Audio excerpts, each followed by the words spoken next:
I want to give you a live look outside right now at conditions right here in Cleveland. This is near Broadway Avenue. Again, you can see the road's looking a little bit cleared.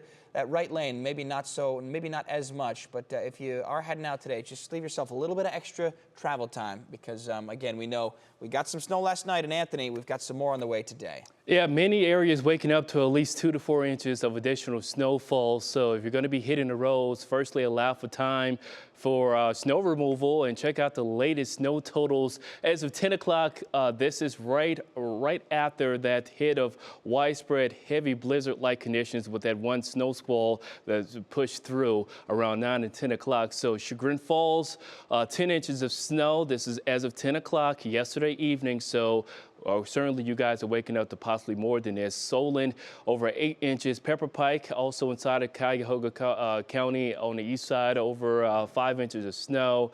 But locations like Scrongsville waking up to 3 inches of snow. I believe Brooklyn need to fix that number around 3 inches of snow as of 10 o'clock yesterday evening. We're also running into some troubles. This is I-76 approaching Ken Road. This is in northern Summit County. You can just see backups. Portions of I-76 is now closed all the way to Ken Road here. This is the type of impacts we're talking about. Snow covered and ice covered roadways, and we do have, unfortunately, a brand new crash. You can just see how things are slowed back up. This is westbound traveling along I-76 as you get closer to Ken Road here. We'll have more additional updates coming up in my traffic update here. But yeah, we have some closures along I-76 in Summit County. As we go throughout the next couple of days, the scattered snow chances will continue, so get prepared for additional impacts. We're not looking at another round of widespread blizzard-like conditions with the rounds of clipper systems we've had, just more scattered nuisance snow as we go throughout the morning right into the afternoon and evening. Here's a live look on radar right now, looking at the lingering lake effect snow flurry still falling right now over the Menor, Chardon, northern Geauga County, over to Trumbull County, right along the stretch of I-90 as you get closer to Ashtabula County line.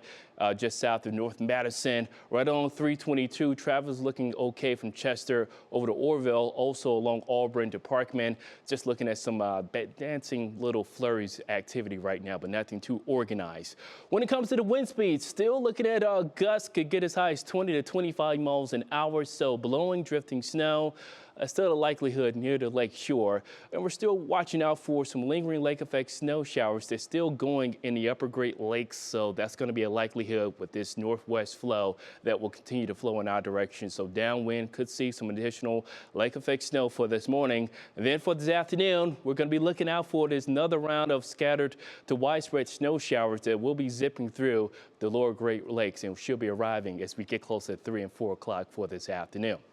Here's a live look. We should be in for a little bit of sun as we get closer to daybreak for this morning. Meanwhile, temperatures holding steady in the teens with feel-like numbers in the single digits, nearing zero for this morning. And then clouds fill back in as we approach lunchtime for this afternoon. Here's your National Design Bar hourly forecast. Still picking up on a little bit of lake effect snow off to the east, then lifting up as we introduce more of a westerly wind as we approach lunchtime. This is midday temperatures still in the teens with single-digit wind chills.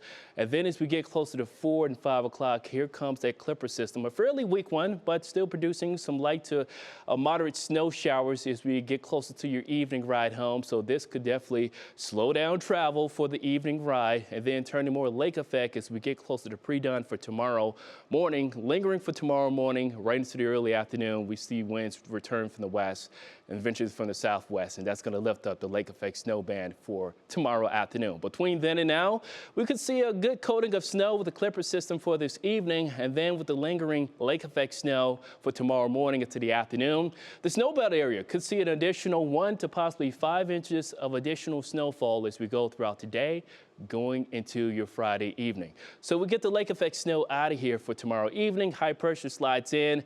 Then another cold front giving us just clouds for Saturday into Sunday. We try to introduce a little bit more sun before a warm front lifts through. This is early Monday morning, starting your work and school week with some snow showers, but that's going to introduce a warming trend, just looking at rainfall as we go closer to midweek. So here's your Union Home Mortgage 10-day outlook, showing those temperatures holding steady, well below average. Teens for today, 20s for Friday, all throughout your weekend.